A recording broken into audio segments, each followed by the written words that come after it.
Hello everyone. Today we are going to read a poem Somebody's Mother. Somebody's Mother is a poem written by Mary D'Urbain.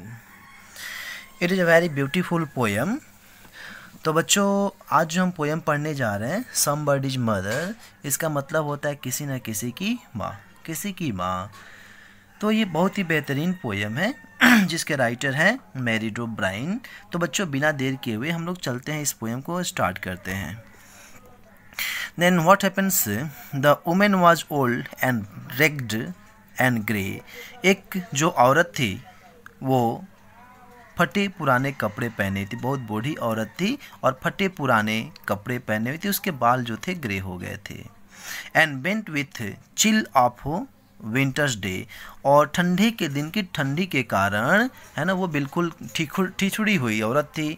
The street was wet with the recent snow, अभी अभी जो बर्फबारी हुआ था उससे पूरा का पूरा जो सड़क था वो गीला था। And the women's feet were aged and slow, जो औरत थी बहुत बूढ़ी थी और बूढ़ी थी तो उसके पैर भी जो सो कि बहुत धीरे उठ रहे थे और बहुत धीरे चल रहे थे, उसके पैर थक चुके थे।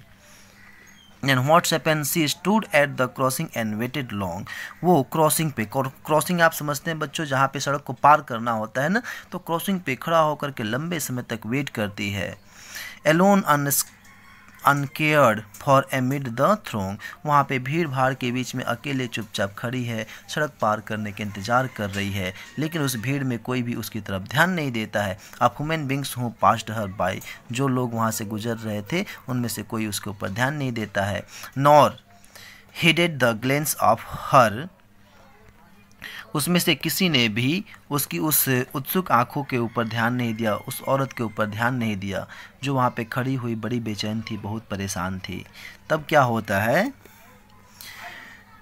Down the street with laughter and shout, अब सड़क के बगल में वहाँ पे सड़क के नीचे बच्चों की जो कि हंसी सुनाई देती है, बच्चों का हंसना चिल्लाना सुनाई देता है। Glad in freedom of a school let out, और स्कूल से जब उनको आज़ादी मिली है उस आज़ादी के लिए वो खुश हैं और हंसते हुए आ रहे हैं। Come the boys like a flock of sheep, यानी कि शायद किसी स्कूल की छुट्टी हुई है, बच्चे वापस लौट रहे हैं और छुट्टी के समय बच्चों के मन में कितना उमंग होता है, कितने खुश होते हैं, ये तो बच्चों आपको पता ही होगा। एकदम भेड़ की झुंड की तरह जैसे चलते हैं ना, झुंड की तरह बच्चे निकल के आ रहे हैं। Hailing the snow pile with the deep, बर्फ़ को पार करते हुए, बर्फ़ को देखते हुए, है ना, और बर्फ़ के ढेर को देखते हुए बच्चे आगे बढ़ते जा रहे हैं। Past the women so old and grey, उस बूढ़ी औरत को पीछे छोड़ करके वो भी निकल जाते हैं, जिसकी जो बहुत बूढ़ी है, जो उसके बाल सफ़ेद हो चुके हैं। हैसन द चिल्ड्रन ऑन दियर वे, बच्चे बहुत जल्दीबाजी में हैं अपने घर जाने की, बच्चे भी उस बूढ़ी औरत पे ध्यान नहीं देते हैं। Nor offered a helping hand to her, किसी ने भी उस औरत की सहायता करने के लिए उसकी तरफ हाथ नहीं बढ़ाया। So meek so timid afraid to stir, और बेचारी बूढ़ी औरत वहाँ पे घबराई हुई, डरी हुई, भयभीत सी वहाँ पे खड़ी रहती, हिलती डुलती नहीं है। लेस्ट द कैरेज व्हील्स और द हॉर्सेज फिट, ना ही कोई घोड़ा गाड़ी और ना ही कोई गाड़ी वाला उसकी मदद करता है और ना ही अपने गाड़ी को स्लो करता है। Should crowd her down in the slippery street, है ना, और जैसे कि उस भीड़ भाड़ वाली रास्ते में जिस पे आज फिसलन भरी हुई बर्फ़बारी की वजह से बहुत स्लिपरी हो चुका है, कोई उसकी मदद नहीं करता है।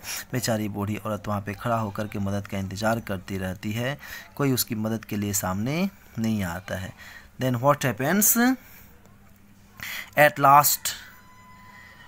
last came one of the merry troop, अंततः जो से कि उसके लिए खुशी का ठिकाना आता है, जो अंततः उस बूढ़ी औरत के चेहरे पे खुशी का ठिकाना आता है। The guest lady of all the group, है ना, और वो जो लेडी थी वो प्रसन्न होती है। He paused beside her and whispered low I shall help you across if you wish to go, तभी एक जो है कि वहाँ पे कोई लड़का आकर के रुकता है, उसके बगल में खड़ा होता है, धीरे से कहता है कि क्या यदि आप चाहो तो मैं आपकी मदद करूं, आपको सड़क पार करा दूं, यदि आप सड़क के पार जाना चाहती हो तो। Her aged hand on his a strong young arm, अब उस बूढ़ी औरत के जो हाथ है जो कमज़ोर हाथे हैं उसके मजबूत कंधे पे रख लेती है, यानी कि वो लड़का अपने मजबूत कंधे के ऊपर उस बूढ़ी औरत के कमज़ोर बूढ़े हाथों को जो अपने कंधे के ऊपर रखता है। She placed and so without hurt और हार्म, वो ऐसे जो है कि अपने हाथों को रखती है उसके कंधे के ऊपर, जिससे उस बच्चे को भी कोई दिक्कत ना होता है, कोई चोट नहीं लगता है। He guided the trembling feet along, और वो उस कांपते हुए कदमों को जो कि गाइड करता हुआ अपने साथ लेके जाता हुआ आगे बढ़ता है। Proud that his own were firm and strong, उसको गर्व होता है कि उसके जो हाथ और पैर है ना वो काफ़ी मजबूत हैं। Then back again to his friends he went, और उसके बाद जब औरत को सड़क पार करा देता है तो वो अपने दोस्तों के ग्रुप में चला जाता है। His young heart happy and well content, और मदद करने के बाद उसका जो हर्ट है ना आज बहुत जो उसकी खुश है, बहुत ही संतुष्ट है वो कि आज उसने किसी का मदद किया है। Then what's happen, she is somebody's mother boys you know, आकर के बच्चों से कहता है कि लड़कों, बच्चों तुमको पता है कि वो भी किसी की माँ है, वो भी किसी की माँ है, जैसे हमारी माँ है, आपकी माँ है, सबकी माँ है, वैसे वो भी किसी की माँ है। For all she is aged and poor and slow, है ना, और वो बिल्कुल बूढ़ी है, गरीब है और स्लो है, उसके कदम स्लो हो गए, धीरे चलती है। And I hope some fellow will lend a hand to help my mother, you understand, और आपको दोस्तों कि जब कभी मेरी माँ भी किसी परेशानी में होगी ना, तब कोई ना कोई मेरी माँ की मदद करने के लिए भी ज़रूर आएगा। If ever see is poor and grey, और यदि मेरी माँ भी कभी गरीब हो जाती है ना, उसके भी बाल भूरे हो जाते, पक जाते। When her own dear boy is away, और जब उसका लड़का उससे दूर होता है। And somebody's mother bowed low her head, और तब क्या होता है कि वो जो किसी की माँ होती है अपने सर को झुकाए हुए अपने घर की तरफ आगे बढ़ती है। फिर क्या होता है, and somebody's mother bowed low her head, अपनी सर को झुकाए हुए वो जो माँ होती है आगे बढ़ते। In her home that night and the prayer she said, उस रात में आगे बढ़ते हुए उसके मुंह में से भगवान के लिए कुछ प्रार्थना निकलता है, प्रार्थना करती है। God be kind to the noble boy, हे भगवान इस नेक लड़के के प्रति तुम हमेशा नेक बने रहना, इसकी सहायता करना, इसकी मदद करना। हूँ इस समबडी सन, जो किसी का लड़का है, जिसके ऊपर किसी को बहुत ज़्यादा गर्व है, जो किसी की खुशी है, जो किसी की ज़िंदगी है, तुम हमेशा इस लड़के की रक्षा करना। बच्चों इस पोएम को लिखा है मैरी डू ने। तो ये पोएम तो बच्चों ख़त्म हो गया। आइए इसी के साथ हम इसके क्वेश्चन आंसर को भी डिस्कस कर लेते हैं। तो बच्चों फर्स्ट क्वेश्चन है, where was the women standing and why, वो औरत जो थी कहाँ पे खड़ी थी और क्यों खड़ी थी। Then you can reply this question. The woman was standing at the crossing. She was waiting for someone to cross the road. वो सड़क पे खड़ी थी, किसी का इंतज़ार कर रही थी सड़क को पार कराने के लिए। सेकंड क्वेश्चन है, second question, why were the boys laughing and shouting, बच्चे जो थे वो क्यों हंस रहे थे, क्यों चिल्ला रहे थे। They were laughing and shouting because they had got the freedom to go home from school, बच्चे हंस रहे थे, चिल्ला रहे थे क्योंकि स्कूल से घर जाने की उनकी आज़ादी मिली थी, यानी कि स्कूल से छुट्टी हुई थी।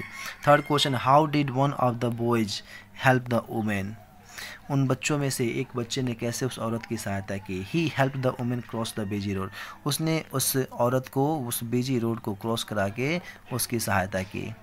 Question number 4, how did he feel after helping the women, उस औरत की मदद करने के बाद उसने कैसा महसूस किया। He felt happy and content over what he had done, उसने जो कुछ भी किया उसके लिए उसको बड़ा खुशी महसूस, बड़ा संतुष्टि महसूस हुआ। What did he say to his friends about the women, उसने उस औरत के बारे में अपने दोस्तों से क्या कहा। He said that the women was somebody's mother, उसने कहा कि वो औरत भी किसी की माँ थी। He hoped that someone would similarly help his own mother, है ना, उसने उम्मीद किया कि कोई दूसरा भी उसकी माँ को जब कभी परेशानी में पड़ेगी तो उसी तरीके से मदद करेगा। If ever she was poor and old, जब वो कभी गरीब हो जाती है और बूढ़ी हो जाती है उस स्थिति में। तो बच्चों ये हमने कर लिया। उसके बाद से जो हमारा सेकंड क्वेश्चन है, इसमें सेकंड क्वेश्चन है complete the following passage with suitable words. Suitable words के साथ इस दिए गए पैसेज को कंप्लीट करना है हमें। तो पहला जो हमारा है, somebody's mother is a beautiful day. Somebody's mother एक बहुत ही सुंदर क्या है, तो somebody's mother is a beautiful poem. Somebody's mother एक बहुत ही सुंदर क्या है, पोएम है। It tells how a little dash helped a poor old dash. ये बताता है कि कैसे एक छोटे से बच्चे ने एक बूढ़ी औरत को सड़क को क्रॉस करने में मदद किया। The boy saw in the old women the image of his own mother. उस लड़के ने उस बूढ़ी औरत में अपनी खुद की माँ का तस्वीर देखा। उसको लगा कि उसकी खुद की माँ भी कभी इस स्थिति में हो सकती है। The little act of dash, उस दयालुता का छोटा सा जो अभिनय उसने किया, of the little act of happiness gave the boy great Joy. उस लड़के को बहुत बड़ी खुशी दिया। He got not only an inner happiness but also the old woman's dash। बल्कि उसको केवल अंदर से खुशी नहीं मिली, बल्कि उसको बूढ़ी औरत से बहुत सारे ब्लेसिंग्स, आशीर्वाद भी मिले। We should never forget that every old woman is somebody's mother। हमें कभी नहीं भूलना चाहिए कि हर बूढ़ी माँ किसी न किसी की माँ होती है।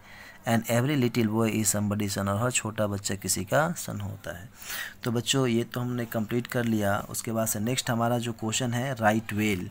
Right well, can you add to this list some other proverbs. Time and tide wait for none. Honesty is the best policy, you can write.